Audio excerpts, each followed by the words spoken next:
Et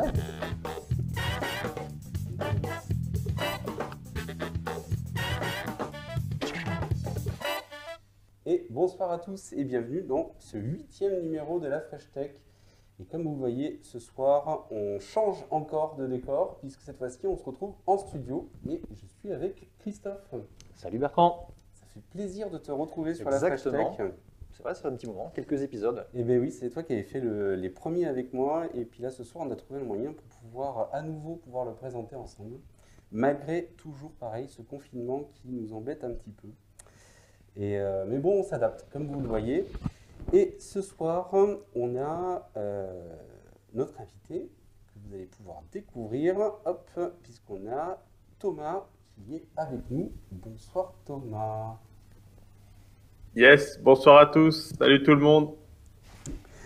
Alors, on va avoir un petit réglage sur ton retour image, mais c'est pas bien méchant. Voilà, c'est parfait.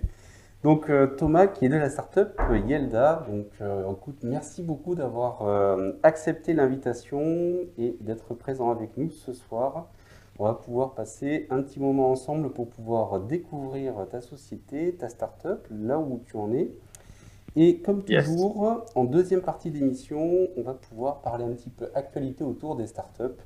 Avec notamment Coinbase, où on va parler sur l'entrée en bourse, on va parler également de Shadow PC, on va faire comme ça la suite de ce qu'on avait déjà vu dans le numéro 7 de la Fresh Tech. On va parler de Wittic, donc si vous ne connaissez pas, pour pouvoir payer ses tickets sans contact, et notamment à Bordeaux, et d'une InsurTech qui s'appelle MySophie. Donc voilà, tout ça, ça sera en deuxième partie d'émission. Écoute, ce que je te propose, c'est qu'on commence. Et comme à l'habitude, donc pas de surprise pour toi maintenant Thomas, vous avez l'habitude. J'aime bien pouvoir, avant de parler de la startup, parler un peu du parcours de celui qui l'a créé. Honneur à l'invité. Exactement. Et donc, est-ce que tu veux commencer Thomas par nous décrire un petit peu ton parcours avant la création de cette startup? Parce qu'il me semble que tu as fait 2-3 choses avant. Absolument. Et donc, rebonjour à tout le monde. J'espère que tout le monde m'entend bien. Je suis actuellement avec une triple connexion qui est normalement va permettre d'avoir un bon échange. Ce sont les joies du confinement, effectivement. Alors, pour en revenir un petit peu à mon historique, effectivement, suite à mes études à Télécom Sud Paris, Business School, eh bien, en fait, j'ai monté une entreprise à l'époque, en 2005-2006. On était encore en train, j'étais encore en école, et là, on essaie de copier un site web qui commence à devenir un peu connu aux US, qui s'appelle Facebook. Et en fait, on se dit, tiens, c'est pas mal ça, les réseaux étudiants. Et du coup, on va en faire un en France. Ça n'a pas très bien marché. Et en fait, très vite, finalement, Facebook est devenu le grand géant dès 2007-2008. Et à ce moment-là, nous, on a monté la première agence social media qui s'appelle KRDS, qui existe toujours. Et donc, c'était une très belle expérience, puisque pendant une dizaine d'années, on a développé une agence social media avec tout l'évolution. Si vous vous en souvenez un petit peu, en 2008-2009, il y avait des jeux sur Facebook. Ensuite, il y a eu le temps des Farmville, des choses comme ça. Et puis ensuite, les pages Facebook, puis ensuite les comptes Instagram, tout ça. Et donc, on a vu évoluer tout ça. Et donc, c'est une belle expérience aussi parce qu'on a levé plusieurs fois des fonds. On a ouvert des bureaux en Asie. J'ai vécu en Asie, en Inde, en Chine. Je suis passé à Singapour. Il y a un certain nombre de choses que je pourrais raconter là-dessus au besoin. Et en fait, dès 2012, 2013, 2014, on a commencé à faire des chatbots sur WeChat en Chine. WeChat qui est l'équivalent de WhatsApp, très connu en Chine. Et en fait, après, 2016, Zuckerberg qui dit on va faire des chatbots à fond sur Messenger, l'explosion de ce concept, et finalement, peut-être dans la logique, et tout ce qui va être vocal avec les Google Home, les Alexa, et à ce moment-là, on se dit, on va lancer une boîte dédiée au vocal. Malgré le fait qu'on ait justement, comme tu le dis, du Google Home, du Alexa qui commençait à bien se déployer au niveau du marché. Et vous décidez quand même de vous lancer sur le secteur, mais peut-être justement en vous appuyant un petit peu sur ce qui existe. Oh, en fait, t'as pas compris. Il aime bien Voilà, les challenger s'agissait Facebook pas. à chaque fois. Il avait challengé Facebook tout à l'heure sur son cœur de marché, le réseau social, et là, Ouais. il s'est dit, le Messenger, le chatbot, on y va aussi, Allez. cette fois on va gagner. La même. Non, mais effectivement, il ne s'agit pas de créer une alternative à Google Home ou Alexa, et c'était plutôt finalement de profiter et de suivre cette tendance des interactions vocales en se disant, on voit bien qu'avec les Google Home, les Alexa, de plus en plus de gens vont être habitués, familiers des commandes vocales. On le voit aussi désormais avec certains usages, comme par exemple les gens qui n'hésitent pas à s'envoyer des notes vocales sur WhatsApp plutôt que de s'envoyer des messages. De plus en plus de gens s'envoient des notes vocales. Ça se fait aussi sur Messenger. Enfin voilà, les notes vocales, les interactions vocales se démocratisent. Et finalement, on s'est dit, logiquement, un marché va s'ouvrir sur voilà, les marques, les entreprises, les services qui vont vouloir s'équiper de leur propre assistant vocal. Je ne dis pas une enceinte connectée, hein. Je parle vraiment d'un objet software, une enceinte, justement, un assistant virtuel vocal qui sera déployé justement partout, on va y revenir. Ouais. Voilà, l'idée c'était vraiment de surfer sur le début de cette vague des interactions vocales. Alors justement, on peut peut-être lancer la première vidéo sur Eh bien, très bien, comme ça. un cas d'usage que vous avez développé. Ok Google, On va présenter la vidéo. parlez à la sur FNAC. Fnac. Très bien, je vous mets en contact avec Fnac. Du coup, effectivement, Bonjour, comment puis-je vous aider aujourd'hui? là je ne sais pas si On il y a a le acheté son, le et dernier peut-être pas. Il y a le livre son, de tout à Michel fait. Houellebecq. Voici les 10 premiers résultats pour la recherche Michel Houellebecq. Sérotonine. Très bon choix. Voulez-vous passer commande et retirer en magasin le produit Sérotonine pour 22 €? Oui, d'accord. Souhaitez-vous le retirer demain à la Fnac Angers? Oui. Voici le récapitulatif de votre commande. Le total est de 20,90 €. Voulez-vous confirmer la commande? Oui, je confirme. Votre commande est confirmée. Elle sera disponible au retrait demain à partir de 14 h dans votre magasin Fnac Angers. Comment puis-je vous aider maintenant? Merci, au revoir.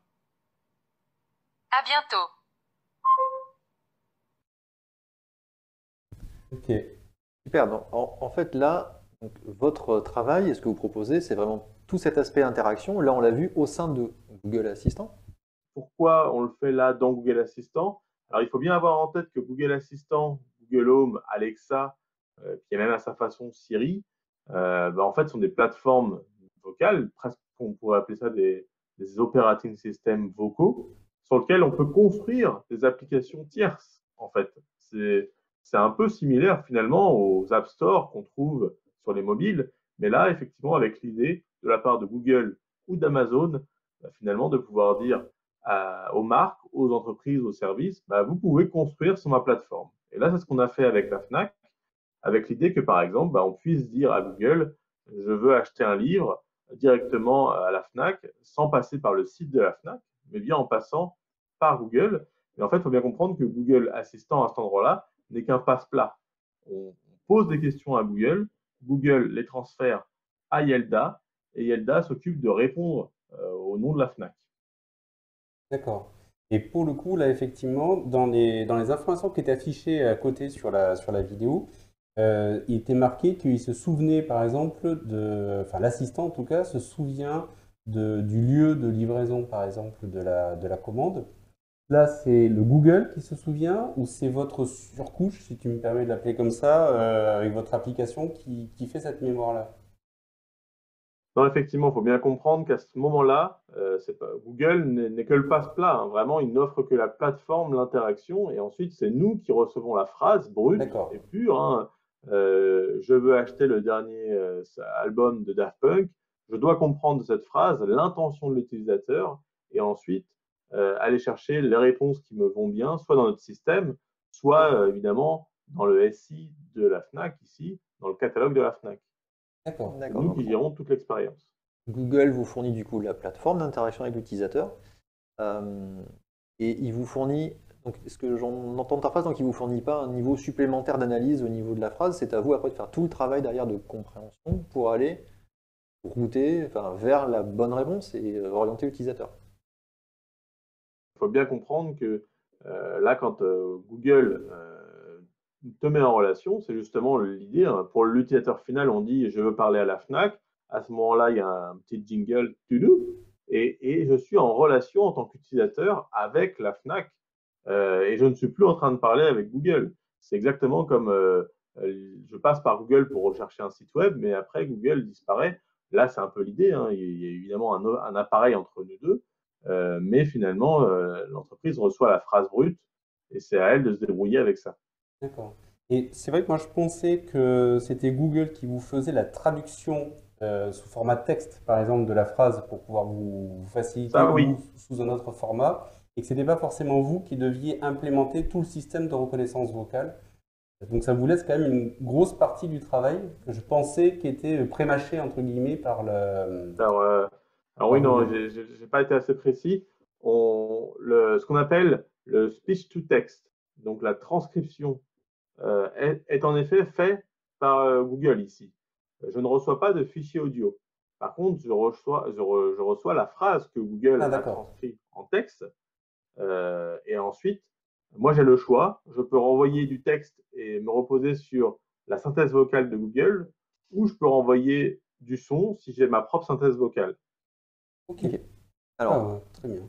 du coup, dans cette couche-là derrière, parce qu'on est rentré dedans, du coup. Ouais, bah oui, c'est vrai qu'on est en train de plus Ouais. vite, mais... Parlons de ça, on reviendra sur les usages. Après, derrière, on repartira sur Ouais. les autres cas d'exemple. Mais du coup, vous recevez la phrase textuelle en mode brut. Comment et avec quels moyens vous procédez à cette analyse-là? On a parlé de comprendre ce que dit l'utilisateur, quelle est son intention. Il y a d'autres choses après derrière. Alors en fait, l'état de l'art du conversationnel, c'est quoi? C'est effectivement, on va essayer d'abord d'associer à une phrase euh, une intention. Ça, c'est le principe du machine learning qui existe depuis quelques années, où le principe étant, on va essayer d'associer une phrase. Par exemple, si je dis à quelle heure le magasin ouvre, on va essayer d'associer cette phrase à une intention qui est dans le dictionnaire d'intention de l'assistant, à condition qu'il existe, évidemment. Et là, c'est exactement comme un nuage de points. On essaie de tracer une droite et qui relie les points. Bah là, effectivement, c'est la même chose. Il y a un nuage de points avec des phrases. Les phrases sont des points. Et quand on ajoute une phrase, on essaie de voir si elle rentre sur une des droites. Voilà. Et là, admettons que cette phrase-là, elle colle. Bon, bah, ok, très bien. On se dit, l'intention, c'est je veux savoir quand est-ce que le magasin est ouvert. Donc, ouverture magasin, par exemple. Évidemment, ça impose de se dire, on a fait un travail préalable qui est d'avoir une bibliothèque d'intention. On anticipe ce que l'utilisateur va poser comme question. Et ça, c'est tout à fait possible quand on est dans un périmètre qui est connu, qui est par exemple le service client d'une entreprise. C'est pas du tout la même chose si j'ai envie de faire de la conversation, par exemple casual, avec un faux humain en quelque sorte, comme certains essaient de le faire. Là, nous, c'est pas du tout la même idée. On essaie, finalement, Google Home et Alexa, en réalité, fonctionnent de façon similaire. Hein. Ils essaient d'associer une intention, et même si voilà, il y en a de plus en plus, bah, c'est quand même un mécanisme qui fait que Google ou Alexa ne va pas inventer une réponse improbable.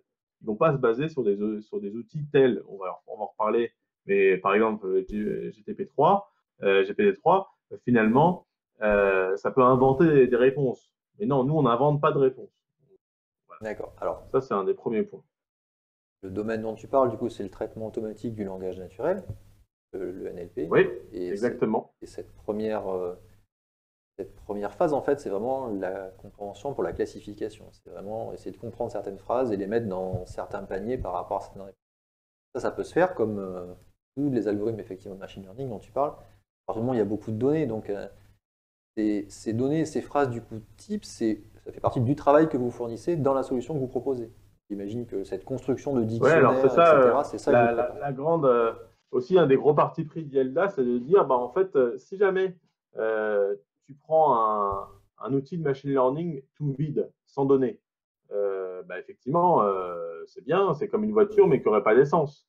Donc, nous, on vient avec déjà des millions de phrases et donc des systèmes pré-entraînés. On a vraiment en fait un assistant déjà existant qui va être personnalisé pour la marque. Et c'est pas on crée un assistant from scratch de zéro. Non, on a déjà quelque chose qui existe et il va être personnalisé pour un client. Donc, ça veut dire que si on demande « Bonjour, qui es-tu? Comment tu t'appelles? Est-ce que je peux parler au service client ?» ou des choses comme ça, nous, on le comprend nativement. Voilà. Par contre, effectivement, la réponse peut être différente d'une marque à une autre. Pour faire un parallèle, c'est comme si vous embauchiez un responsable du service client qui avait déjà de l'expérience. Voilà. Plutôt que d'embaucher quelqu'un qui n'y connaît rien. Donc, vous n'avez pas besoin de le reformer depuis zéro. Là, c'est pareil. Nous, on vient déjà avec de la donnée. Et pour comprendre un petit peu, pour le coup, ça va faire le lien un petit peu avec le business model, parce qu'on a souvent des questions là-dessus assez rapidement. Mais sur le mode de fonctionnement, vous fonctionnez un peu comme une marque blanche, en fait. C'est-à-dire que vous proposez votre solution qui vient s'implémenter chez un partenaire. Donc, en l'occurrence, là, on a vu la Fnac. On en a un autre, et puis on regardera une autre vidéo tout à l'heure. Et en fait, vous venez proposer votre solution avec toute l'intelligence que vous avez, que vous connaissez, que vous maîtrisez. Quand je dis intelligence, bien sûr, c'est un grand mot. Hein, c'est tout votre savoir avec les phrases préenregistrées, précalibrées, préétudiées. Ouais, tu valorises la donnée. C'est ça. Le jeu de données fait partie de la valorisation de la solution. De la solution, et vous venez ensuite l'affiner pour le partenaire en question. Mais à la rigueur, on pourrait ne pas savoir que c'est Yelda qui est derrière, en fait. Pour l'utilisateur, c'est la Fnac. D'un point de vue client final, il est évident qu'il parle à la Fnac et que Yelda n'est qu'un fournisseur de technologie, tout comme quand tu te connectes au site de la Fnac, l'utilisateur final n'a que faire finalement du CMS ou du framework qui propulse le site web. Ouais. Donc oui, nous ne sommes qu'un fournisseur de services, c'est du B2B2C. Quelque part, oui, on vend à des clients entreprises qui eux-mêmes mettent cette solution au service de leurs clients. C'est une bonne analogie, en fait, effectivement. Vous arrivez sur le marché textuel et vocal, comme serait le site web, comme l'image de... sur un CMS, par exemple. Voilà, donc du WordPress ou autre chose, comme ça, l'équivalent. Donc, vous vous positionnez sur ce milieu-là, sur l'assistant vocal. Ok, très intéressant. Oui, effectivement. Et donc, est-ce que dans le vocabulaire que vous utilisez, vous parlez de marque blanche aussi, ou c'est quelque chose de différent sous le nom que vous employez pour vendre cette solution-là? Quand je dis marque blanche, généralement, c'est quand on ne voit pas la solution, qu'elle s'implémente en fait directement, qu'elle vient utiliser toute votre solution, mais que l'utilisateur, pour lui, c'est totalement transparent, ce qui est généralement synonyme d'une bonne expérience client quand c'est transparent. Donc, oui, mais en fait, clairement, encore une fois, l'utilisateur final, le client final de la Fnac, il ne sait pas que c'est Yelda et c'est pas la question. Par contre, le concept de marque blanche, pour nous, il peut s'appliquer si, par exemple, une agence web veut utiliser Yelda pour faire un assistant pour un de ses clients. Donc, dans ce cas-là, oui, nous, on a des partenaires, des agences, des revendeurs qui vont utiliser la technologie Yelda parce que c'est simple. Nous, vraiment, notre parti pris, c'est d'essayer de faire quelque chose de très simple à utiliser. C'est-à-dire que là, on peut créer un assistant vocal en quelques minutes parce qu'en fait, les assistants sont déjà entraînés, les systèmes sont déjà là. C'est-à-dire que là, si demain, je dois créer un assistant vocal pour un centre commercial, j'en ai littéralement pour 3 minutes. Et ensuite, je prends quelques instants pour donner quelques informations, uploader la liste des magasins, ce genre de choses. Et après, voilà, nous, on transforme de la donnée en assistant vocal. Alors ça, c'est très intéressant. Ça veut dire que la solution que vous proposez, en fait, vous n'êtes pas seul à pouvoir l'intégrer chez les clients. C'est-à-dire que vous l'avez aussi fourni comme plateforme pour pouvoir mettre ça entre les mains de personnes qui feraient ce travail d'intégration. C'est ça que tu es en train de nous dire. Alors, effectivement, parmi les modèles qu'on essaie d'avoir, c'est la possibilité d'avoir des intégrateurs. Donc, c'est des choses qui se font assez souvent quand on offre une technologie, qu'elle soit propriétaire ou open source. Hein. Il y a souvent des intégrateurs qui vont conseiller à leurs clients, vous voulez faire un assistant vocal, vous pouvez le développer avec des experts, des développeurs qui vont le développer from scratch, ou vous pouvez utiliser une solution sur étagère type software as a service, SaaS. Et là, sur le marché, des solutions qui permettent de faire des assistants vocaux facilement, il n'y en a pas beaucoup. Et nous, on fait partie de cette offre-là. Voilà. D'accord, ok. Là, c'est vraiment intéressant. Ça vous ouvre quand même beaucoup de possibilités en termes de commercialisation. Hein. Vous venez décupler votre marché potentiel via ces types de fonctionnement-là. Moi, j'avais juste quelques questions pour essayer de revenir un petit peu sur la société, au-delà de la solution. Moi, c'était simplement pour savoir un petit peu, mais aujourd'hui, vous êtes combien actuellement dans la société et vous avez mis combien de temps pour arriver à développer cette solution qui a l'air maintenant quand même assez mature, même si c'est un perpétuel entraînement de vos moteurs. Alors en fait, il faut savoir qu'on a déjà procédé à des petits pivots dans l'entreprise, même si on n'a pas fondamentalement changé. Et donc voilà, on est bientôt une petite dizaine de personnes là. Et donc on a commencé en étant extrêmement focus sur le déploiement sur les assistants vocaux type Google ou Amazon.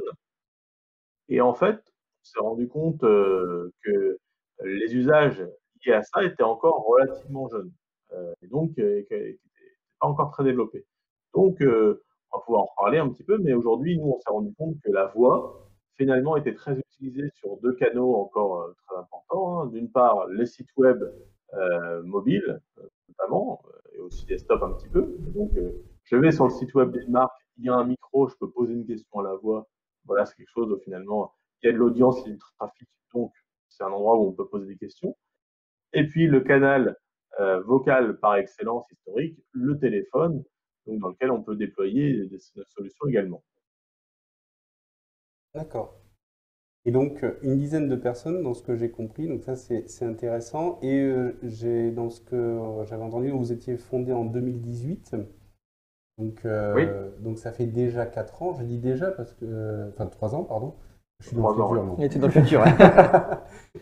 Mais pour une startup, c'est déjà beaucoup au niveau de 3 ans. Donc, Oui. et donc, dans ce que j'avais pu voir, vous faites partie de Futur 40, enfin en 2019, en tout cas, c'était le cas, qui sont Oui. les 40 startups les plus prometteuses de Station F. 1000 startups, c'est quand même une belle performance, hein, je donne le chiffre. Hein. Et puisque du coup, vous êtes incubé à Station F, enfin, hébergé à Station F. C'est ça. Alors effectivement, un petit mot sur ça. Effectivement, la boîte a été fondée en 2018, on est en 2021, c'est-à-dire il y a 3 ans. Euh, Effectivement, c'est pas une croissance fulgurante en termes d'équipe ou de chiffre d'affaires aujourd'hui, mais pour autant, effectivement, c'est parce que d'une part, on est sur un marché qui est encore, on va dire, un petit peu clairement immature, hein. Il y a encore beaucoup de choses à créer, à inventer, à voir là-dessus. Et puis, parce que comme je le disais, voilà, on a testé plusieurs hypothèses. Et aujourd'hui, c'est clair que finalement, tous les clients qu'on a sont contents et satisfaits de la solution. Mais on fait encore beaucoup d'évangélisation. Voilà, c'est sûr qu'on a beaucoup de rendez-vous. Et puis, et puis mine de rien, bah, voilà, ça fait un an et quasiment un an et demi qu'on est plutôt un an et quelques, oui, qu'on est dans une période compliquée pour tout le monde. Donc, ce qui est sûr, c'est qu'on a été un petit peu, pour les coups, on n'a pas été fauché en plein vol, mais on a été clairement ralenti par ce contexte-là, puisque nous, on travaille beaucoup avec des grands comptes, et la plupart des gens nous ont dit, bon, bah, euh, l'année dernière, bon, bah, attendons 2021 en attente. Et donc là, ça commence à se réveiller. Mais imaginons bien, effectivement, que nous, parmi nos clients, on a des chaînes d'hôtels, des chaînes de restauration, des centres commerciaux, des organisateurs d'événements comme GL Events, de conférences, ce genre de choses. Bon, bah, tout cela, bah, ils sont pris un gros coup derrière la tête. Donc, Oui. bon, néanmoins, voilà. Non, généralement, je pose toujours la question, malheureusement, sur quel a été l'impact, en tout cas, de la Covid-19 sur votre activité. Et c'est vrai que spontanément, je me serais dit que, étant donné que sur tout ce qui est commerce à distance, Commerce en ligne, ouais, tout à fait. le commerce en ligne, mais à distance, qui a plusieurs moyens en tout cas, et pour moi a été décuplé. On l'a vu plusieurs fois dans les précédents numéros. Bien N'hésitez pas à sûr. les regarder. Et est-ce que vous, ça vous a aidé aussi pour pouvoir déployer cette autre forme de commerce à distance qui est cette fois-ci par la voix? Est-ce que ça a été un accélérateur au-delà du fait que, ce que vous nous disiez, hein, c'était qu'on a des investissements qui n'ont pas pu se faire forcément parce que c'était la crise ou des clients qui n'étaient pas non plus sereins pour pouvoir se lancer. Alors, je dirais que les usages n'ont pas été, on va dire, chamboulés pour nous pendant cette période, cette crise. Par contre, ça fait naître certaines évolutions. Par exemple, là, je pense une grande chaîne de distribution avec qui on est en train de finaliser un projet qui est né avant le deuxième confinement et puis qui est en train de, voilà, c'est pour faire du retrait de commande click and collect à la voix, à travers des bornes ou sur le téléphone. Ça, typiquement, voilà, tu arrives à une borne, tu dis, voilà, je veux retirer mon colis, et tu peux épeler ton nom ou donner ton numéro de commande, et voilà, on te l'apporte. Donc, ça, ce sont des choses qui sont nées aussi à cause du Covid. Voilà. Mais par ailleurs, on va dire, évidemment que le e-commerce a beaucoup progressé pendant cette période, mais le voice commerce, si on, voilà, pour parler de ça en tant que tel, ça reste quelque chose qui est aujourd'hui très marginal, qui est encore très expérimental. Et c'est pas le, on va dire, c'est pas le cas d'usage numéro un de la voix, bien loin de là. Le cas d'usage principal de la voix aujourd'hui reste le service client. Donc, des gens qui vont demander des choses à la marque. Euh, Par rapport à leurs commandes, par rapport à leurs produits, par rapport à leurs services. Mais aller au bout du process en disant, tiens, bah, je vais acheter un billet de train, je vais acheter un livre, je vais acheter un téléphone, de A à Z à la voix, c'est encore très expérimental et encore pendant des années. Oui, parce que c'est le cas d'usage qui était présenté sur la vidéo de Fnac, là où on passait commande. En fait, on a tout un tunnel d'achat C'est ça. sur l'assistant.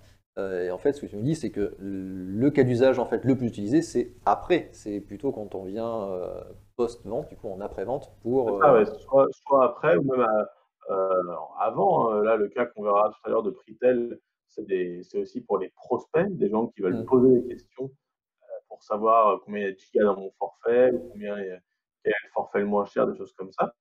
Et c'est aussi de la qualification de prospect. Mais par contre, pour aller passer commande ou autre, bah, finalement, les interfaces web sont quand même relativement bien optimisées. Donc, Oui. on voit bien que la voix va servir finalement de télécommande vocale dans certains cas, et ça va très bien fonctionner. Mais finalement, aujourd'hui, nous, notre credo, c'est de dire on est voice first, mais on n'est pas voice only. C'est-à-dire qu'effectivement, dans la plupart des interfaces, bon, mis à part le téléphone, comme je veux dire, quand on appelle quelqu'un au téléphone, il n'y a que la voix, mais sinon, quand je parle à mon téléphone portable, il y a un écran qui est tactile. Quand je parle à ma télé, il y a un écran, il y a une télécommande ou autre. Quand je parle dans ma voiture, il y a des retours tactiles aussi. Donc, c'est assez rare qu'on soit dans des contextes voice only. Non, tu parlais de Pritel, on peut peut-être aussi enchaîner sur ce niveau-là. Allez, c'est parti. Donc Pritel, du coup, on intervient sur la partie avant pour trouver le prix du forfait. Il y a combien d'internet dans le forfait le complet?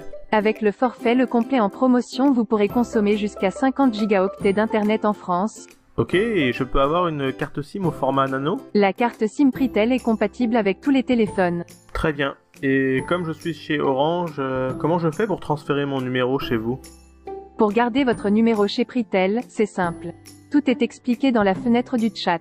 Super, eh ben je vais passer commande. Pour commander chez Pritel, ajoutez votre forfait au panier puis suivez les instructions. Entendu, merci.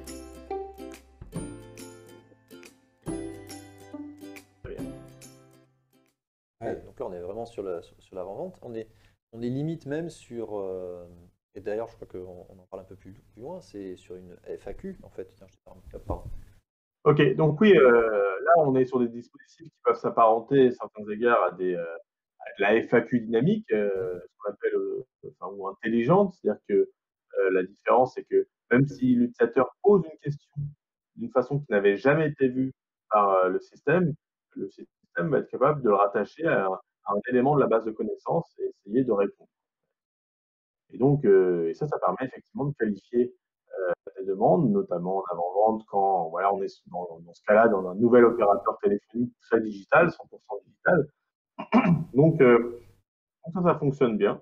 Et ça, c'est un des cas d'usage importants. L'autre cas étant le service client, donc après coup, où là, les gens vont venir poser des questions sur leur forfait, leur facture ou autre. Là, sur cet exemple, en tout cas, j'étais marqué par la longueur des phrases. En réponse en de questions. Ah, la longueur des questions. Ouais, et aussi avec à l'intérieur du langage vraiment naturel, avec quelqu'un qui dit au milieu de sa phrase, par exemple. Ça aussi, il faut arriver, je suppose, à bien le décortiquer, à bien comprendre que c'est quelque chose qui C'est une bonne question. Là, est-ce que c'est Google qui fait le travail ou est-ce que c'est vous qui le récupérez comme ça? Alors là, il faut avoir que là, on est sur le site web de la marque. Donc, on n'est plus sur Google, on est chez la marque directement. C'est comme si on était sur son site web, on est sur son site web ou sur son application mobile. Et à ce moment-là, en fait, on fait ce qu'on veut, on reçoit ce qu'on veut. Enfin, tout ça est assez brut. Donc, c'est à nous, en tant qu'intégrateur de technologie dans Yelda, de décider qu'est-ce qu'on va développer en propre et qu'est-ce qu'on va réutiliser. Donc, il est évident que, par exemple, le speech-to-text, on va pas le réinventer de A à Z. C'est quelque chose qui est assez compliqué. Il y a plein d'acteurs qui le font bien, à commencer par les GAFA, mais aussi des solutions open source. Et donc, nous, on va se baser là-dessus. Et pareil pour l'autre bout de la chaîne, qui est la synthèse vocale, de générer de la voix. Par contre, le cœur du savoir-faire de Yelda, c'est le moteur de conversation vocale. Que certes, on reçoit une phrase textuelle, il va y avoir du bruit dedans, du bruit avec des hésitations, des pas, et effectivement, nous, on doit le traiter et ensuite savoir de quoi on parle et renvoyer la réponse. D'accord. Et donc, arriver à identifier dans la phrase, via des mots-clés, les intentions de la personne. Et là où tout à l'heure, moi je le voyais bien sur une commande parce que je voyais vraiment un cercle beaucoup plus restreint en disant on peut commander que quelques produits, les phrases plus courtes. C'est vrai que sur la partie FAQ, j'ai l'impression que le cercle est beaucoup plus large en termes de possibilités. C'est une des questions que j'avais derrière. C'est que les exemples qu'on voit sont des happy pass, donc des choses qui marchent bien parce que ça tombe dans les cases qu'on s'attendait. Est-ce que vous avez des cas où ça ne rentre pas? Comment vous les traitez en fait si on pose des questions soit des choses incompréhensibles, soit des questions auxquelles vous n'avez pas forcément la réponse, vous n'avez pas encore prévu ce cas-là? Ouais. Alors, c'est tout le principe de, encore en 2021, voilà, faire des assistants virtuels. Parce que, en fait, dans tous les cas, les marques ne vont pas accepter. Enfin, là, moi, je travaille pour des entreprises qui veulent s'équiper d'un assistant vocal qui va répondre correctement. Il ne s'agit pas qu'il improvise une réponse parce qu'il n'a pas trouvé de réponse dans son corpus. C'est pas encore une fois comme un assistant virtuel. D'ailleurs, peut-être que dans le futur, on arrivera à des niveaux qui peuvent le faire, mais en l'état de l'art aujourd'hui, même avec des solutions comme GPT-3 qui peuvent générer des choses basées sur des corpus de milliards d'entrées, voilà, autres. Là, non, on ne veut pas que quelqu'un dise invente, par exemple, qu'il y a un forfait qui existe alors qu'il n'existe pas. Oui. Voilà, il ne va pas inventer cette phrase. Donc du coup, qu'est-ce qu'on fait quand on n'est pas dans le happy path, c'est-à-dire le chemin où tout va bien? Effectivement, il n'y a pas de miracle. Hein. C'est-à-dire que soit on essaie de faire de la disambiguation, ça veut dire quoi? Ça veut dire que on dit à l'utilisateur, je ne suis pas sûr d'avoir compris, est-ce que tu voulais dire ça ou ça? Voilà. Ou alors, quand il n'y a vraiment pas de doute et qu'on n'a pas compris, dans ce cas-là, effectivement, on demande à reformuler. Voilà. Et donc, l'enjeu, bien sûr, c'est que... Ce que je me dis, c'est que l'enjeu de votre solution n'est pas là pour recréer un agent conversationnel qui va pouvoir tout traiter, mais c'est vraiment cibler les cas d'usage de vos clients sur les questions et les réponses que lui a prévu d'avoir. Bien sûr. Et de toute façon, il est évident que c'est la loi de Pareto. Hein, 80% des questions représentent en fait 20% des types de problèmes. Après, il y a une longue traîne de questions qu'on va pouvoir gérer. Alors nous, Yelda, on va pouvoir gérer un peu plus que d'autres parce qu'on a une intelligence commune, comme je vous disais, on ne vient pas avec zéro données, au contraire, on a déjà beaucoup de choses. Donc, on va quand même pouvoir récolter une partie de cette longue traîne. Et puis ensuite, le reste, c'est pas grave, on l'automatise pas. Et c'est le modèle. C'est-à-dire qu'il n'a jamais été prévu d'automatiser à ce stade 100% des questions. Non, on est plutôt sur un site web à 80%, au téléphone à 40% de réponses, de conversations qu'on va gérer. Et c'est ce qui est attendu aujourd'hui dans l'état de l'art. Alors certes, des fois, on peut aller grappiller du 85, du 86, 88%, mais la plupart du temps, de toute façon, il y aura toujours des questions très spécifiques et on a besoin d'un humain et c'est justement pour ça que de toute façon, on a toujours besoin d'humains à ce stade. Je voulais voir un petit peu au niveau des cas d'usage. Donc, on a vu un petit peu tout ce qui était l'automatisation en fait, pour pouvoir permettre de faire de l'achat 100% à la voix. Donc ça, c'était l'exemple qu'on a vu avec la Fnac, donc le voice commerce, pour ceux qui ne connaissaient pas cette expression-là. On a vu le cas aussi du click and collect, et je pense que c'est plus que jamais d'actualité, avec les drives également pour un retailer français. Dans ce que j'avais pu voir aussi, ça pourrait être de la réservation à la voix pour, par exemple, des chaînes d'hôtels. C'est ça. Alors effectivement, on peut imaginer depuis, pour le coup, son Google Home ou depuis sur un site web, on peut là passer commande, faire une réservation. De la même façon que, dans certains cas, il y a aussi un petit peu une popularité des chatbots qui permettaient de réserver des tables dans le restaurant. Là, c'est la même chose, hein. Donc, ça s'apparente évidemment à des systèmes de réservation par chatbot, mais voilà maintenant à la voix, donc popularisé par ces plateformes que sont Google Home et Alexa. Mais encore une fois, nous, on se dit que ça paraît évident, si on se projette en 2030, qu'à ce moment-là, n'importe quel smartphone, n'importe quelle borne dans un magasin va comprendre la question que je vais lui poser. On se dit bien volontiers que ça va arriver. Et en fait, simplement, on ne va pas y arriver du jour au lendemain. Donc, il y a des étapes. Et les étapes vont commencer, effectivement, les marques vont commencer à s'équiper d'assistants virtuels qui vont ensuite grossir au fur et à mesure des années. Et donc, ça, il est évident que dans quelques années, plus que jamais, les interactions locales seront évidentes pour tout le monde. Donc, nous, on sait que ça ne va pas être du jour au lendemain, mais au fur et à mesure, on sera là pour gérer ces cas-là, donc notamment les réservations dans les hôtels, par exemple. Il y a d'usage et vos clients, on a pas mal parlé du coup. Comment vous commercialisez en fait et quel est votre business model derrière cette solution que vous proposez? Ouais. Alors, comme je l'ai évoqué tout à l'heure, on est sur un modèle de software as a service. On est une techno propriétaire. On n'a pas fait le choix de faire, par exemple, une techno open source, ensuite avec finalement le modèle classique de l'open source où on peut vendre des services associés autour. Non, parce que nous, on a vraiment un modèle qui est lié aussi au fait qu'on a un historique de savoir, de la donnée qui est finalement valorisée, qui est qualifiée, et qui va permettre à des clients de pouvoir déployer des choses très vite. Et donc, le système des SaaS, habituellement, c'est une licence mensuelle, annuelle. Et donc, nos clients doivent simplement payer une licence pour avoir utilisé leur assistant. Cette licence va dépendre du nombre de plateformes utilisées, du nombre de langues, ou du périmètre. Et puis voilà, c'est vraiment du pur SaaS, hein, c'est de la licence. Et donc, ça fonctionne bien comme modèle, ça nous va bien. D'accord. Ça, ok, donc c'est une licence annuelle. Est-ce que c'est lié à un volume peut-être d'utilisation ou d'utilisateurs derrière? Est-ce que c'est le nombre de phrases de questions posées ou le nombre de, Alors, on a fait le FAQ choix qui vous demande d'enregistrer? Je sais pas.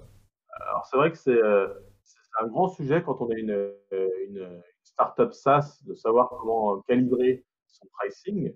Oui, Il y curseur, a ouais. plein de questions qui se posent et voilà, en fonction du volume, c'est évident qu'on se pose la question. Or, aujourd'hui, nous, on se rend compte que beaucoup de nos clients souhaitent avoir des budgets fixes par rapport à leur budget annuel. Voilà. Donc, nous, on met du capping, mais assez élevé, ce qui veut dire qu'on dit c'est c'est illimité, voilà. Même si potentiellement ça peut être limité à un moment donné, mais voilà, sur des très fortes, des très hautes valeurs. Non, et en fait, on va faire varier le prix de la licence en fonction plutôt du périmètre de l'assistant. C'est-à-dire, est-ce qu'il va être sur Google Home, Alexa, au téléphone, sur Messenger, sur votre site web ou autre, dans quelle langue il va être, ou est-ce qu'il va falloir gérer à la fois des questions RH, des questions, par exemple, de commerce, des questions liées au contenu, de la lead qualification, des connexions à votre CRM, voilà. Et en fonction de tout ça, on active des modules et ça fait un panier moyen, voilà, un panier et, euh, et voilà. Donc c'est vraiment en fonction du périmètre finalement de l'assistant qu'on va faire varier le prix de la licence. Ok. Après, moi, j'aime bien savoir, alors bien sûr, sans révéler des secrets, mais savoir un petit peu les prochaines étapes. Vous vous orientez vers quoi au niveau de Yelda? Oui, bien sûr. Alors aujourd'hui, il est évident qu'on a une techno qui est très versatile, qui peut faire plein de choses. Je dis ça parce qu'on a des clients aussi bien comme je disais, dans les centres commerciaux, des clients internes dans l'actionnariat salarié à l'interne, des choses pour la food comme Sodebo. On a des choses au téléphone, on a des choses sur Messenger, on a des choses. Vraiment, c'est très très versatile sur plein d'industries différentes. Aujourd'hui, c'est clair que dans le futur, on va essayer de continuer à itérer pour identifier les industries qui ont les meilleurs cas d'usage. Vraiment, on avait envie de faire des choses dans les restaurants pour la commande, mais bon, ça, c'est un peu revient plus tard. Là, on est en train de pas mal parler avec des pharmaciens, des médecins, qui sont beaucoup sollicités en ce moment. Donc, des cas d'usage intéressants dans ce secteur-là. Et puis, quand même, mine de rien, on parlait des téléphones, enfin, de la téléphonie. Hein. Donc, c'est quand même un sujet qu'on continue à explorer. C'est assez complexe, hein, de vraiment faire pour le coup, du voice only, mais c'est quand même un marché qui est pas historiquement gros. Hein. N'importe quel pharmacien ou docteur reçoit des tonnes d'appels, et ça peut être automatisé en bonne partie. Donc voilà des choses sur lesquelles on va travailler bientôt. Et puis, dans tous les cas, on continue à finalement à faire de la R&D sur ce système de compréhension de langage naturel parce que on l'a simplifié tout à l'heure. Mais en fait, c'est beaucoup plus compliqué que simplement de détecter une intention. Parce que une intention, ça ne suffit pas à savoir ce que veut dire l'utilisateur. Je termine en donnant un exemple. Si je vous dis oui, oui, ça peut vouloir dire plein de choses. Ça peut vouloir dire oui, je commande, oui, j'annule, oui, je ne viens pas, oui, je peux réserver. Ça peut vouloir dire plein de choses. Donc le oui, euh, on est capable de comprendre le oui, mais comment l'interpréter, ça va dépendre du contexte de Le conversation. contexte. De conversation. Le cas dont tu parlais, on est dans le cas des callbots, donc vraiment, là, il n'y a pas d'interface autre que l'appel téléphonique, en fait. C'est ça que tu présentais. C'est ça, ouais. Effectivement, le cas du callbot, c'est juste au téléphone. Donc Que la voilà, voix. c'est ça. Tu appelles ton médecin ou ton pharmacien, tu tomberais sur un robot, du coup, téléphonique, qui serait opéré par Yelda et qu'elle t'échangerait, avant d'arriver éventuellement sur personne humaine s'il y a besoin de prendre le relais. Voilà, à la différence que par rapport aux serveurs vocaux interactifs habituels, c'est pas on ne tape pas sur son clavier, on n'a même pas besoin de dire un mot-clé, on dit vraiment en langage naturel, je voulais savoir s'il y avait des vaccins disponibles, est-ce que vous faites des tests antigéniques? Voilà le genre de questions auxquelles aujourd'hui beaucoup de pharmaciens sont confrontés, ultra répétitifs, qui pourraient être automatisés. Tout à fait. Oui. Là, c'est pas pour le dites 1 pour ça, dites 2 pour ça, ou dites commande pour achat, ou dites test pour. Non, mais vraiment, ouais, il pose la question. Quelques mots, comment puis-je vous aider aujourd'hui? D'accord. Ah, c'est vraiment passionnant. J'entendais tout à l'heure 2030, c'est t'as jeté une année comme ça, ou en tout cas tu te projettes à quel horizon pour avoir vraiment une démocratisation, une adoption un peu plus de masse de ce voice commerce en tout cas, et puis ces habitudes d'utiliser la voix pour les différents achats, demandes. Ouais, effectivement, 2030, c'est très loin. Effectivement, quand on voit ce qui s'est passé entre 2010 et 2020, en 2010, il n'y a quasiment pas de smartphones, il n'y avait pas de cloud. 10 ans plus tard, la façade du web a complètement changé. Donc, 10 ans, c'est à la fois long et court. Mais ce qui est sûr, c'est que déjà, je me dis, il y a quelques années, 2023, 2024, 2025, ça va vraiment être très, très performant. Les outils qu'on aura vont être vraiment de plus en plus performants et donc les gens vont de plus en plus avoir confiance. Parce que le problème, c'est que les gens ont eu beaucoup de déceptions. Ils ont testé des choses avec Google Home, avec les chatbots, ça marchait pas bien. Du coup, ils se sont dit, ça marche pas. Et à juste titre, souvent, ça marche pas. Et encore aujourd'hui, des fois, ça ne marche pas. Et c'est parce qu'en fait, il y aura pas de. Peut-être qu'on va trouver des gaps technologiques qui vont faire qu'on va vraiment passer d'un truc moyen plus à excellentissime. Mais dans l'histoire des technologies, c'est plutôt itératif. Et puis à un moment donné, bah voilà, on va réussir à avoir un niveau qui fait que les gens ont confiance et qu'ils ne se demandent pas si la machine qu'ils ont devant eux va comprendre. Il faut que les gens se disent, c'est sûr qu'elle va comprendre. Et à partir de ce moment-là, eh bien, on va vraiment avoir une explosion de l'usage. Et pour moi, effectivement, ce moment-là, il va venir dans quelques années, voilà, dans 3, 4, 5 ans. Et c'est vrai que du coup, d'ici 2030, ce que je voulais dire, c'est qu'en 2030, c'est une évidence que n'importe quel appareil comprend ce que tu lui poses comme question. C'est marrant parce qu'il y a un jour ou 2 jours, je regardais une vidéo des personnes de chez Hugging Face, qui sont, Ouais. voilà, qui sont eux techniquement spécialisés dans ça, dans le traitement automatique du langage, mais qui fournissent eux des briques techniques. Alors, je ne sais pas si des choses que vous utilisez dedans, mais qui tenaient exactement le même discours, c'est-à-dire qu'aujourd'hui on arrive à faire des choses, notamment ce que vous proposez aussi en termes de classification, donc arriver à comprendre et mettre dans des paniers à peu près de compréhension globaux. Mais la conversation naturelle, elle n'est pas encore là. Et par contre, comme toi, ils sont convaincus que c'est des choses sur lesquelles on avance énormément, et toutes les avancées sur la recherche, les puissances de calcul et tous les moyens qui sont mis, et les entreprises qui travaillent dessus sont un domaine, contribuent à ce domaine qui va continuer à avancer pour arriver de plus en plus vers des choses naturelles. C'est ça. C'est une évidence. Okay. Après, dans les autres points, juste pour savoir au niveau de vos cycles de développement et de vos levées de fonds, vous en êtes où actuellement? Ouais. Alors, on avait lancé le projet avec un petit peu de fonds de Business Angel, 250 000 euros Business Angel BPI en 2018, parce que c'était quand même un projet qui nécessitait un petit peu de fonds pour faire de la R&D, ce qu'on a fait. Et ensuite, en fait, fin 2019, on a commencé à se dire, bah voilà, on a une première version de produit, on a des premiers clients, on va accélérer un petit peu finalement, en le relevant en cible auprès voilà, de fonds ou de business angel. Bon, on a commencé à discuter avec tout le monde fin 2019, début 2020, et puis effectivement, là, après, c'était un peu la douche froide. Le confinement arrive, tout le monde dit voilà, les valorisations sont revues à la baisse, il y a des fonds qui retirent leur term sheet. Bon, c'est compliqué.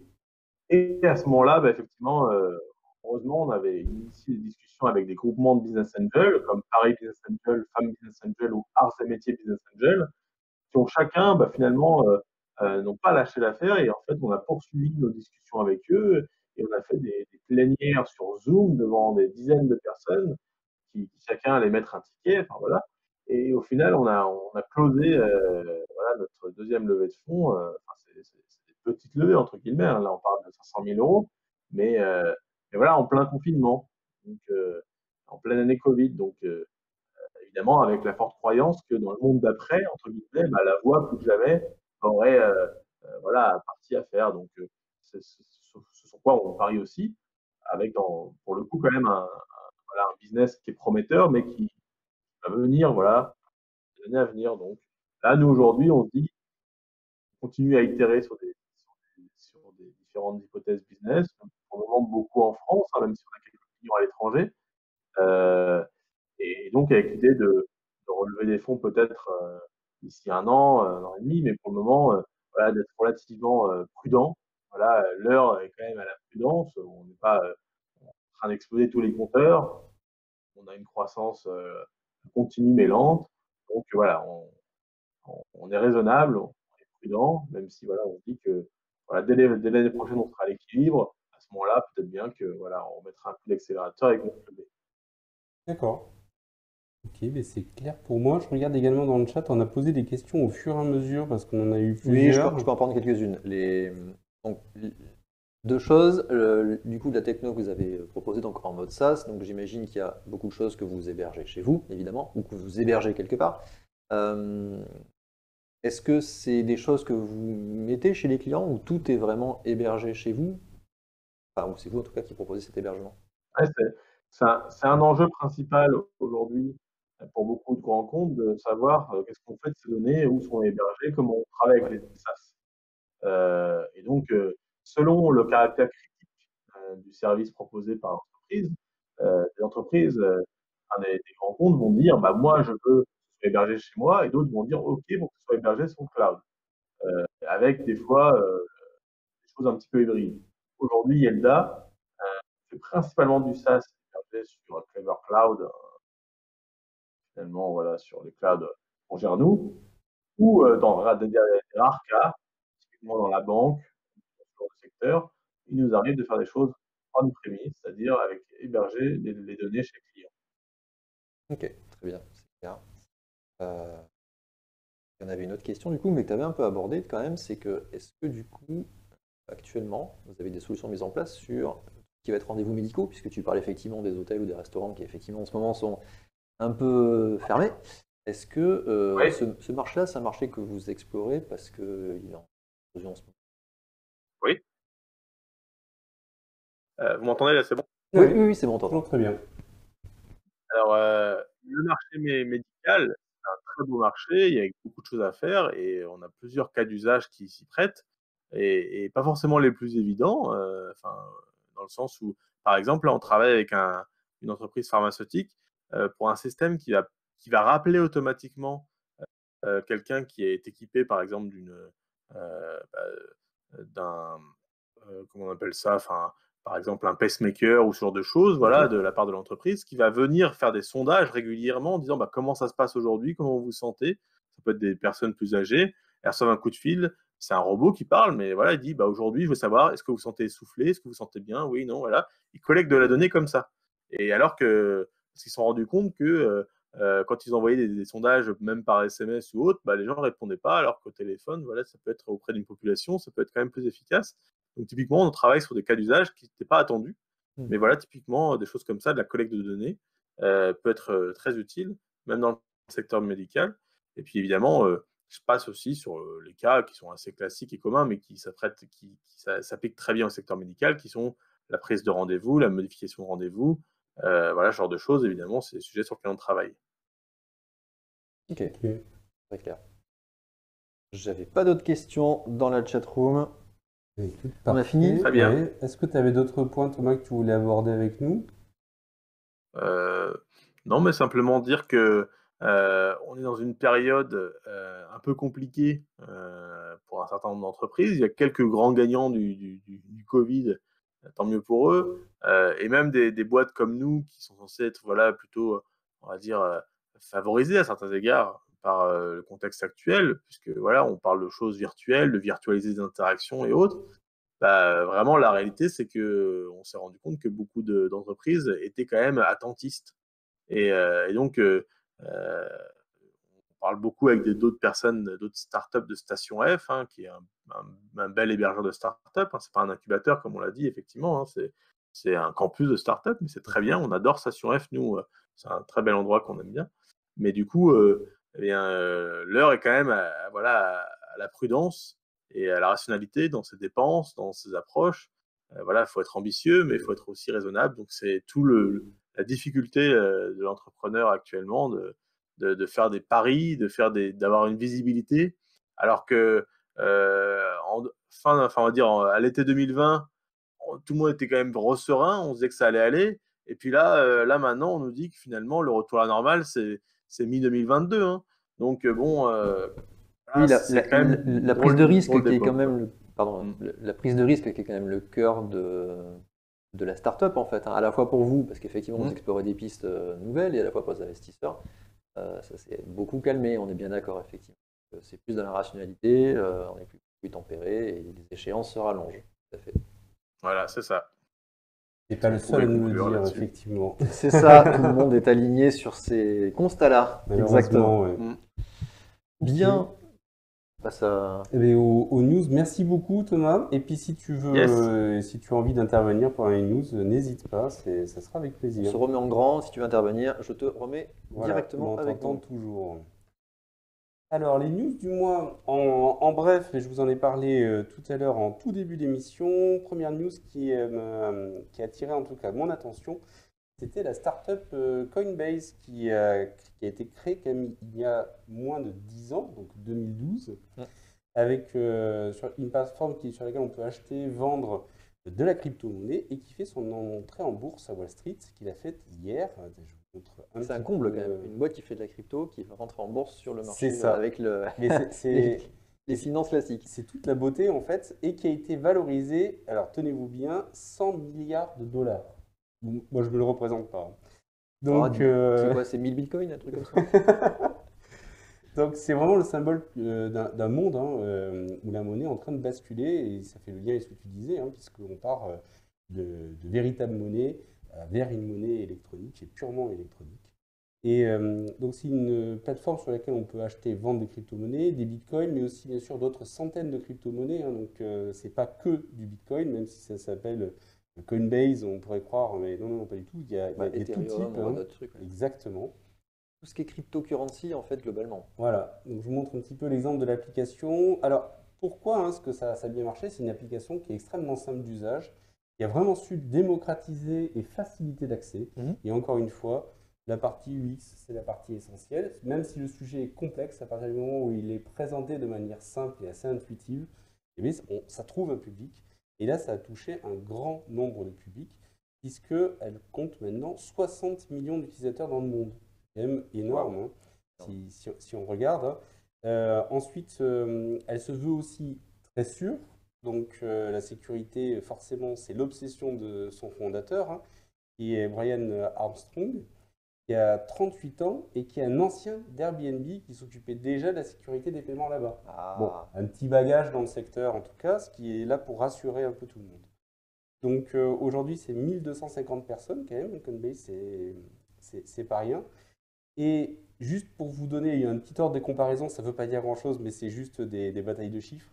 BNP Paribas, c'est 80 milliards en termes de valorisation. C'est la première banque de la zone euro avec plus de 190 000 employés. Donc BNP Paribas, première banque de la zone euro, 190 000 employés, valorisé 80 milliards. Coinbase, 1250 employés, moins de 10 ans, valorisé 100 milliards. Ça ne veut rien dire, juste de Ça reste une valo, hein. Comme ça. Ça reste une valo, mais voilà. Mais quand même. On verra après l'introduction. C'est ça. Hein, le marché parlera de lui-même et il dira si effectivement la valorisation est justifiée. Exactement. Ou pas. Mais on peut s'attendre à des belles surprises. Oui. Ben oui. Et en tout cas, c'est vraiment intéressant parce que quand même, les monnaies électroniques, dans une autre émission de la chaîne, on en avait parlé il y a déjà pas mal de temps, et ça fait partie des technologies qui font un petit peu peur et qui font peur aussi aux États, aux banques fédérales, aux banques centrales ou autres, parce que c'est une autre approche en tout cas là-dessus, qui est complètement dérégulée par en tout cas tous les dispositifs de banque centrale et sur lesquels les États n'allaient pas forcément en avance rapide pour essayer de favoriser les choses, mais plutôt en reculant. Et là, moi j'ai vraiment l'impression quand on voit ça, que c'est vraiment un adoubement en fait de ce type de plateforme-là, qui rentre comme ça sur le marché et où on vient reconnaître que bon, ben, ok, très bien, on est en train de changer d'air et on y va. Et on part avec Coinbase et on valorise à 100 milliards de dollars et pas de souci, ça choque pratiquement personne, aucun problème. Donc vraiment, je pense qu'on est en train de passer dans une autre ère en tout cas, et si ça tient ensuite derrière et que ça tient vraiment ses promesses, je pense vraiment que c'est annonciateur en tout cas d'un changement d'air sur tout ce qui est monnaie. Donc bravo à Coinbase et puis pourvu que ça continue à bien se passer pour vous. Ah. C'est toi qui fais la news suivante? C'est moi qui fais la news suivante et je vais surfer sur le fil rouge de la Fresh Tech puisque c'est une des news qui est abordée régulièrement. J'aime bien Shadow et du coup on suit régulièrement l'entreprise Blade. Si vous vous rappelez des émissions précédentes, encore une fois, Bertrand vous en avait parlé. Shadow et sa société mère, du coup Blade, est en difficulté. Et, très clairement, ils sont actuellement en recherche de repreneurs. Et bien, il y a plusieurs repreneurs, avec 2 offres sérieuses notamment, qui ont toqué à la porte. Alors, le premier, on avait déjà vu, il s'était déjà manifesté, c'était Otaf Klaba d'OVH, du coup, le fondateur d'OVH. Ils avaient déjà fait des présentations ensemble, ils avaient déjà été assez proches entre Shadow et OVH. C'était une manifestée. Mais maintenant, il y en a un deuxième, un grand encore acteur français du monde de l'Internet, puisque c'est Xavier Niel, à travers Iliad, évidemment, la maison mère de Free, qui a aussi manifesté un intérêt dessus. Voilà, alors Blade, ils sont actuellement en redressement judiciaire, donc en recherche d'un repreneur. Ils sont entre les mains du tribunal de Paris. Et on attend du coup une décision rapidement dans les dizaines de jours à venir derrière. Ce qui est intéressant avec Xavier, c'est qu'il, lui, en fait, il pousse l'offre de reprise des salariés. En fait. Oui, en fait, c'est ça. C'est que derrière l'offre, en fait, la seconde offre, ce sont des salariés qui ont un projet de reprise. Donc, en fait, ils reprennent les parts. Et évidemment, ils ne reprennent pas avec que leurs fonds propres. Ils vont chercher des investisseurs pour soutenir leur projet. Et c'est là où Xavier Niel intervient, c'est qu'il va soutenir ce projet. Donc, si on compare les offres, en fait, Octave Klaba par OVH propose d'investir 5 millions d'euros en fait, pour reprendre l'intégrité de Shadow avec l'ensemble des salariés, avec un projet derrière, 32 millions apportés par un financement pour un nouveau projet Blade. Et derrière, évidemment, ça servira aussi à OVH Cloud, puisque ça permettra de valoriser l'offre actuelle de Shadow sur le cloud d'OVH derrière. Et l'autre projet, du coup, ben, là, c'est le projet de 6 salariés internes de Shadow, dont Jean-Baptiste Kempf, donc, qui est aussi participant chez VLC, donc connaît un petit peu le milieu. Donc là, c'est une offre beaucoup plus modeste, mais qui est soutenue derrière, donc une offre modeste au point de départ par leur investissement eux, mais qui est soutenue du coup, par Iliad et Xavier Niel. Là aussi, l'entreprise apporterait une trentaine de millions d'euros pour relancer l'activité, avec un nouveau plan qui serait développé. Mais cette fois, évidemment, l'ensemble de l'activité serait parti chez Iliad, avec ce qu'ils proposent de leur côté. Donc en fait, est-ce que c'est une bataille pour Shadow, est-ce que c'est une bataille pour du cloud derrière? C'est la vraie question derrière. Il faut voir, ouais, tout à fait.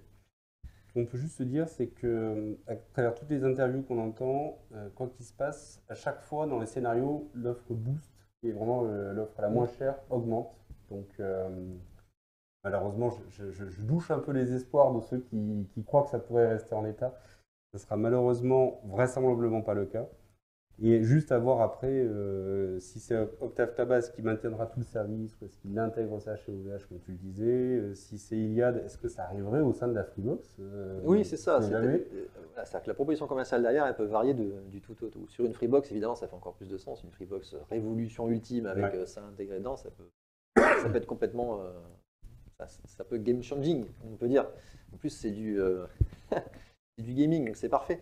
Mais est-ce qu'il y a une place encore pour un acteur comme ça à ce niveau-là par rapport à tous les autres qui sont en train de pousser leur offre à un autre niveau, hein, les Microsoft, notamment Amazon aussi, quoi qu'on les entend moins. Oui. Google Stadia qui s'est un peu éteint de lui-même. Oui. En tout cas, qui envoie des mauvais signes. Des mauvais signes. On va essayer de se recentrer sur une autre offre. Bon, est-ce qu'il y a encore une place? En tout cas, il y a des gens qui y croient et qui cherchent à investir dessus. Ils sont plusieurs, donc ça reste bon signe pour Shadow et ses employés. Il y a aussi GeForce Now qui est assez intéressante en termes d'offres. Et sur le point, en fait, en tout cas, sur ça, ce qu'il faut voir, c'est qu'ils cherchent en tout cas maintenant à rationaliser l'utilisation de ces serveurs-là.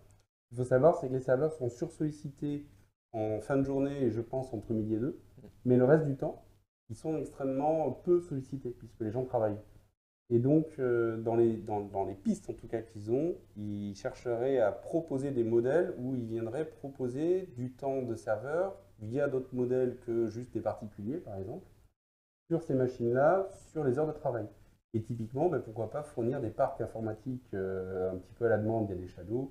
L'éducation nationale faisait partie des pistes. Enfin, voilà, ça fait partie des projets qu'ils auraient. Je vais rappeler notre invité parce que je pense qu'on a un truc à se dire là-dessus, c'est que là, on parle de serveurs qui ont des puissances de calcul de gaming, donc avec des cartes graphiques qui pédalent pas mal. Les usages en journée, en fait, les entreprises en ont. C'est-à-dire qu'ils en ont besoin pour faire du rendu 3D, mais ils en ont aussi pas mal besoin parce que c'est des types de plateformes qui peuvent être utilisées pour faire l'entraînement de machine learning. C'est notamment des choses qui sont extrêmement utilisées. Est-ce que vous, du coup, chez Yelda, ce sont des plateformes comme ça que vous utilisez pour faire, j'imagine, du machine learning? Alors, pas tout à fait, non, en fait. Et à vrai dire, nous, le truc, c'est qu'il peut y avoir de la consommation de données, de serveurs, enfin de calculs, à des moments où on compile finalement des modèles. Mais en fait, c'est finalement relativement ad hoc. C'est-à-dire que nous, une fois que le modèle est compilé, c'est bon, on l'utilise. Donc, et quand est-ce que ça arrive? Finalement, on n'a pas des besoins extrêmement, on va dire, temps réel. Vous avez ces besoins ponctuels en journée. C'est-à-dire que c'est ça, c'est ponctuel, ouais. Donc c'est bien ce qu'on disait, c'est complémentaire sur l'offre de gaming qui viendrait plutôt sur le soir ou là où pourquoi pas, ouais, c'est vrai. Okay. C'est clair que ça peut être un modèle pour eux de diversifier. Ouais.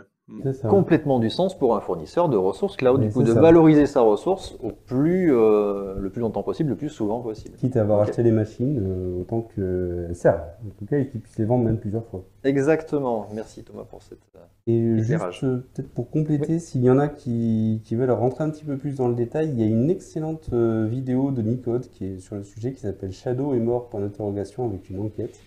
Je vous le mets de suite dans la chatroom et ça sera dans la description pour ceux qui regardent en replay. Je vous la conseille si vous êtes intéressé. Ça fait vraiment une enquête sur ce qui s'est passé, les raisons, pourquoi est-ce qu'ils sont arrivés là. C'est vraiment, il y a vraiment du storytelling dedans, mais vraiment bien fait. Et puis pas mal d'infos, on va dire, de l'insider de la société. Donc à regarder, n'hésitez pas. Cool. News suivante. Allez, écoute, très bien. Tu nous parles de billetterie. Exactement, avec donc WeClick, qui est une application pour pouvoir payer ses tickets sans contact, alors précisément à Bordeaux, mais ils ne sont pas, et leurs projets ne sont pas que sur Bordeaux.